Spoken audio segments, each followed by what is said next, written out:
بسم اللہ الرحمن الرحیم۔ السلام علیکم ورحمۃ اللہ۔ افریقہ کے ایک ملک میں ایک شخص حافظ قرآن اور عالم شریعت کا کسی مسجد میں امام جماعت کا تقرر ہوا۔ لوگ اس عالم کا بہت احترام کرتے تھے اور ہر شخص چاہتا تھا کہ اس عالم کو اپنے گھر دعوت میں بلائے، خصوصاً رمضان المبارک میں۔ اسی سبب ایک مقتدی نے رمضان المبارک میں ان کو افطار میں اپنے گھر بلایا۔ عالم جی نے دعوت قبول کی اور افطار کے وقت اس مقتدی کے گھر پہنچے اور وہاں ان کا بہت شاندار استقبال کیا گیا۔ افطار کے بعد عالم دین نے میزبان کے حق میں دعا کی اور واپس چلے گئے۔ مقتدی کی زوجہ نے عالم کے جانے کے بعد مہمان خانہ کی صفائی ستھرائی کی تو اسے یاد آیا کہ اس نے کچھ رقم مہمان خانہ میں رکھی تھی، لیکن بہت تلاش کے باوجود وہ رقم اس عورت کو نہ ملی۔ تو اس نے اپنے شوہر سے پوچھا کہ کیا تم نے وہ رقم لی ہے؟ شوہر نے نفی میں جواب دیا، اور پھر اس نے یہ بات شوہر کو بتائی کہ مہمان کے علاوہ کوئی دوسرا فرد ہمارے گھر نہیں آیا اور ہمارا بچہ دوسرے کمرے میں تھا، اور جھولے میں رہنے والا اتنا چھوٹا سا بچہ چوری نہیں کر سکتا۔ بالآخر دونوں اس نتیجے پر پہنچے کہ رقم مہمان نے چوری کی ہے، اور یہ سوچتے ہوئے میزبان کے غم و غصہ کی انتہا نہ رہی کہ ایسا کیسے ہو سکتا ہے کہ ہم نے اتنی عزت اور احترام کے ساتھ اپنے گھر بلایا اور انہوں نے یہ غلط کام کیا۔ اس شخص کو قوم کے لیے نمونہ عمل ہونا چاہیے تھا، نہ کہ چور ڈکیٹ۔ غم و غصہ کے باوجود اس شخص نے حیا کے مارے اس بات کو چھپا لیا، لیکن در عین حال عالم دین سے دور دور رہنے لگا تاکہ سلام دعا نہ کرنی پڑے۔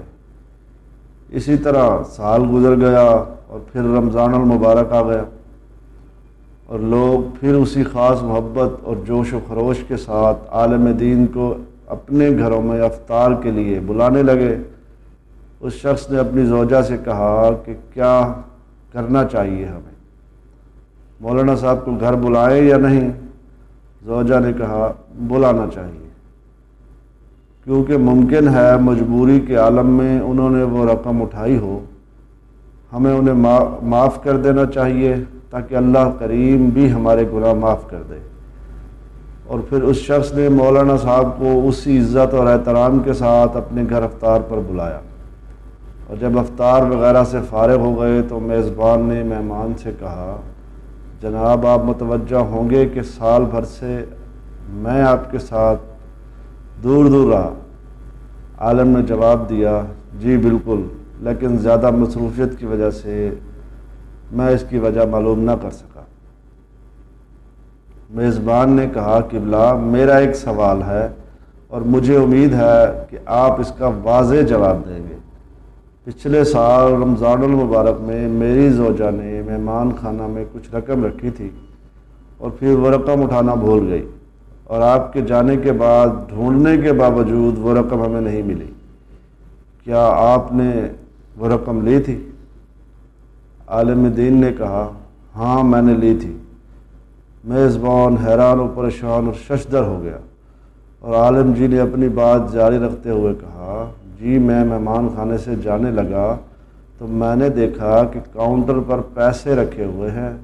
چونکہ ہوا تیز چل رہی تھی اور نوٹ ہوا سے ادھر ادھر اڑ رہے تھے، لہٰذا میں نے وہ نوٹ جمع کیے، اور میں وہ رقم فرش کے نیچے یا کہیں اور نہیں رکھ سکتا تھا کہ ایسا نہ ہو کہ تم وہ رقم ڈھونڈ نہ سکو اور پریشان ہو جاؤ۔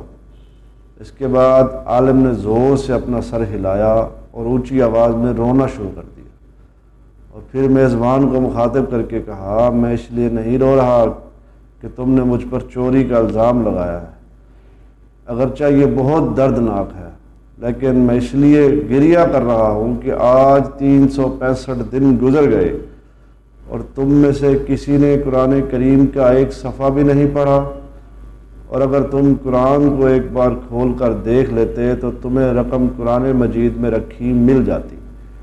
یہ سن کر وہ میزبان بہت تیزی سے اٹھ کر قرآن مجید اٹھا کر لایا اور جلدی سے کھولا تو اس کی مکمل رقم قرآن مجید میں رکھی نظر آ رہی تھی۔ آج یہ حال ہے ہم مسلمانوں کا کہ سال بھر میں بھی قرآن مجید نہیں کھولتے۔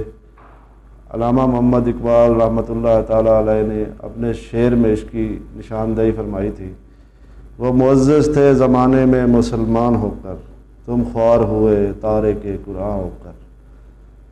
اپنے آپ کو سچا اور پکا مسلمان بنانے کے لیے ہمیں قرآن مجید سے لو لگانی چاہیے۔ اس کا حرف حرف ہماری زندگی بدل سکتا ہے، ہمارے گھر میں برکتیں اور سکون لا سکتا ہے۔